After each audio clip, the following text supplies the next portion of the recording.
Si je te dis aujourd'hui Jeff Bezos, Mark Zuckerberg ou Elon Musk, les trois, ils ont quelque chose en commun. Si je te demande qu'est-ce que c'est, tu me diras aujourd'hui, les trois sont des personnes fortunées. C'est vrai. Mais ce n'est pas la chose essentielle qu'ils ont en commun et qui représente même en réalité le secret de leur fortune. Ils ont en commun quelque chose d'essentiel. Ils ont en commun quelque chose qui aujourd'hui représente réellement le secret de leur fortune.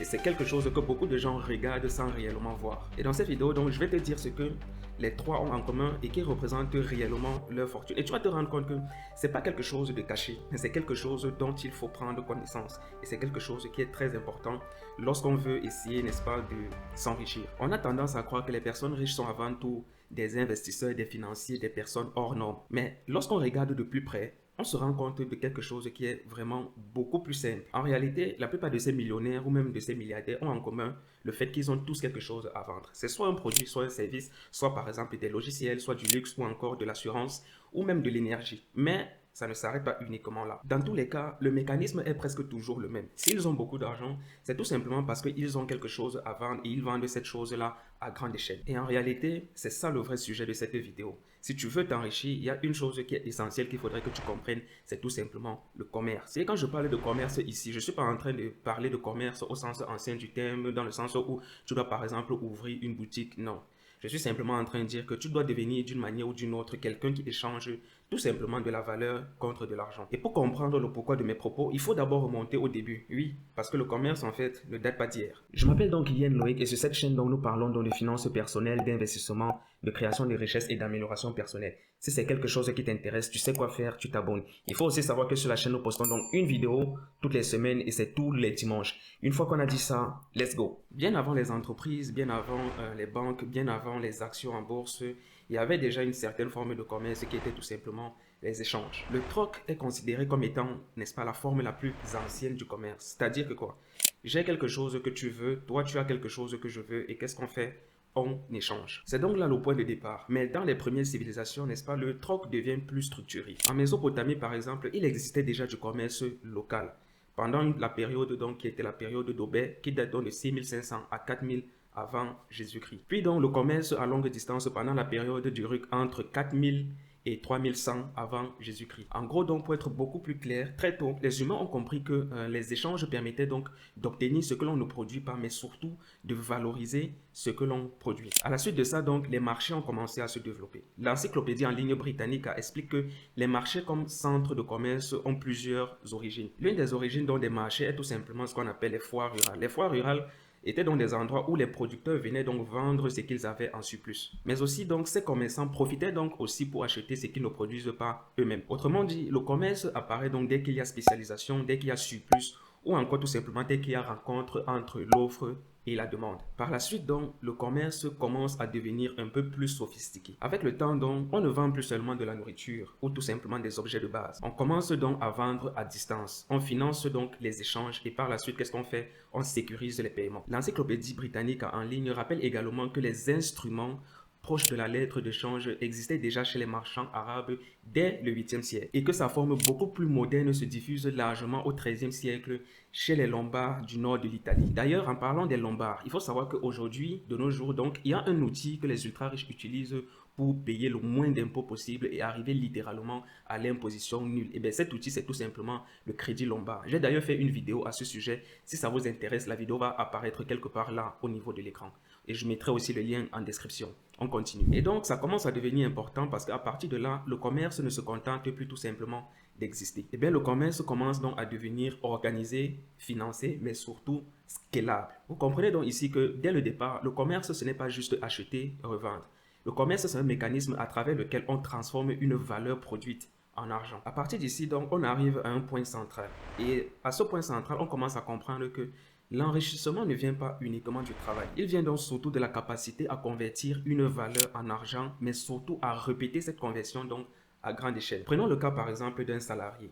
Mine de rien, un salarié, il vend quelque chose. Il vend déjà son temps, son énergie, sa disponibilité, mais surtout sa compétence. Donc vous vous rendez donc compte que même le salarié, il fait déjà une certaine forme de commerce. Mais le problème avec le commerce du salarié, c'est que ce commerce-là, il est limité. Tout simplement parce qu'une heure vendue est aussi égale à une heure perdue. À partir d'ici maintenant, je vais vous présenter un exemple concret qui va vous faire comprendre la clé de l'enrichissement. Imaginons donc maintenant deux personnes.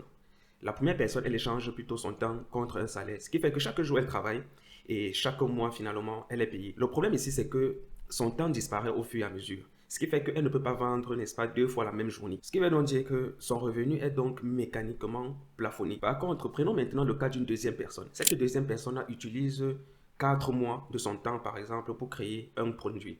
Le problème, c'est que pendant ces 4 mois, cette personne, bien sûr, ne va absolument rien gagner. Mais la différence ici est que pendant ces 4 mois, cette personne concentre la valeur de son temps dans un actif qui devient donc par la suite vendable. Cet actif peut donc être n'importe quoi. Ça peut être un produit, un logiciel, une formation, un livre, une marque ou un outil. Mais ce qui est sûr, c'est qu'à partir d'ici, la logique change complètement. Et pourquoi est-ce que la logique change ici? Tout simplement parce qu'à partir du moment où ce produit-là, il est créé et qu'il répond réellement à un besoin, eh bien, figurez-vous que le même produit, il peut être vendu 10 fois, 100 fois, voire même 1000 fois. Autrement dit, elle a compressé plusieurs mois de travail dans un produit qui peut être vendu indéfiniment. Et donc, dans ce cas, le temps de cette personne n'a pas disparu. Mais non, le temps de cette personne s'est plutôt transformé en un produit que cette personne peut vendre indéfiniment. Et c'est là que réside donc la puissance du commerce moderne. On se rend donc compte qu'au final, le salarié lui vend son temps une seule fois.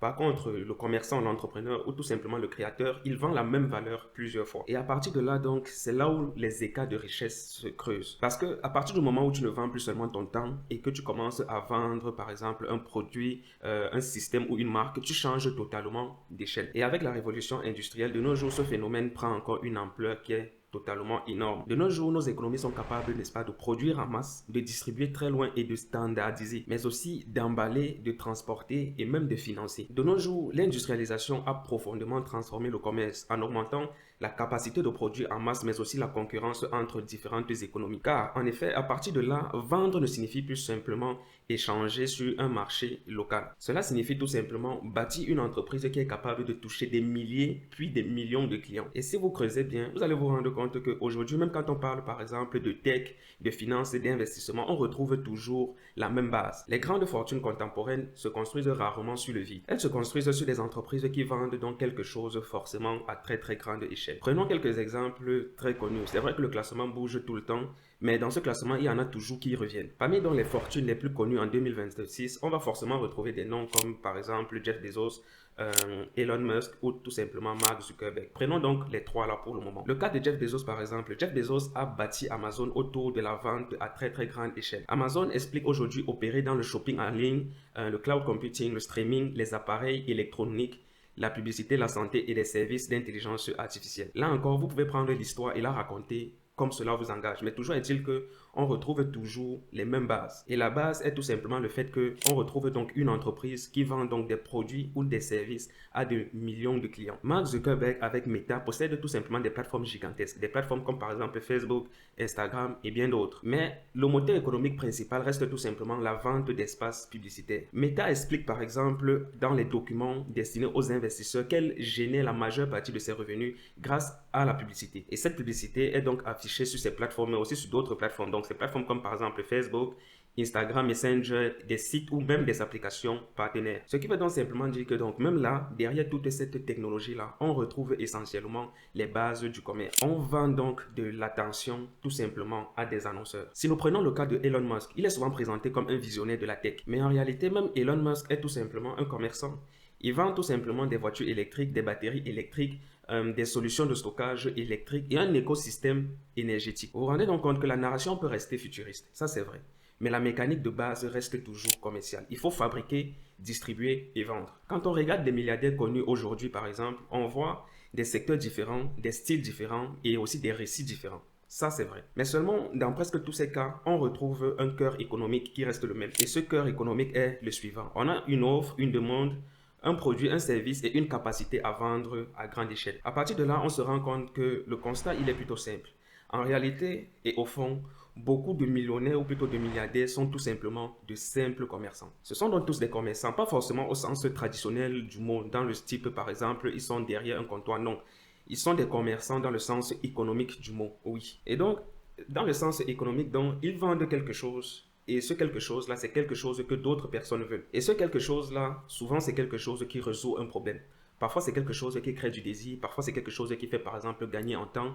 Ou tout simplement, c'est quelque chose qui apporte un statut, du confort, ou par exemple de la vitesse, du plaisir, de la sécurité, ou tout simplement de la performance. Et plus cette chose est désirable, répétable et scalable, et plus leur richesse monte donc rapidement. De là, on peut donc comprendre que le vrai saut ne se fait pas simplement entre pauvres et riches. Non, le vrai saut se fait entre vendre son temps une seule fois et vendre une valeur qui peut être reproduite un grand nombre de fois. Une fois qu'on a dit tout ceci, voici maintenant où est-ce que je veux en venir. En gros et en réalité, donc si tu désires vraiment t'enrichir, tu dois arrêter de voir le commerce comme quelque chose de petit, de banal ou plutôt de secondaire. Parce qu'en réalité, le commerce se trouve tout simplement au cœur de toutes les grandes fortunes. Tu ne pourras donc pas devenir millionnaire si tu ne passes pas par la case vendeur de valeur. Et avant d'être libre financièrement, il faudra forcément que tu apprennes à créer une offre. Avant donc de parler d'investissement, de patrimoine ou même de devenir milliardaire, il faudra d'abord que tu apprennes quelque chose qui est beaucoup plus simple. La richesse commence réellement quand on ne vend plus seulement son temps,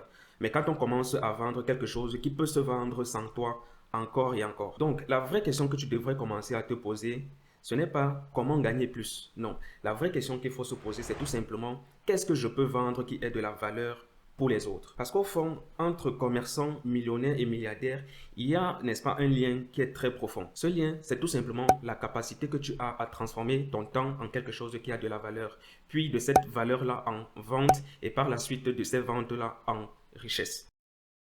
C'est donc tout pour cette vidéo. Sachez qu'en description, vous avez donc un lien qui vous permet de vous abonner à notre newsletter. C'est complètement gratuit. En réalité, vous recevez donc un mail une fois par mois qui regroupe en fait des opportunités d'investissement en fonction de l'actualité mondiale. J'espère donc que cette vidéo aussi vous aura plu. Quant à nous, on se retrouve donc une prochaine fois dans une prochaine vidéo. Comme d'habitude, on est ensemble.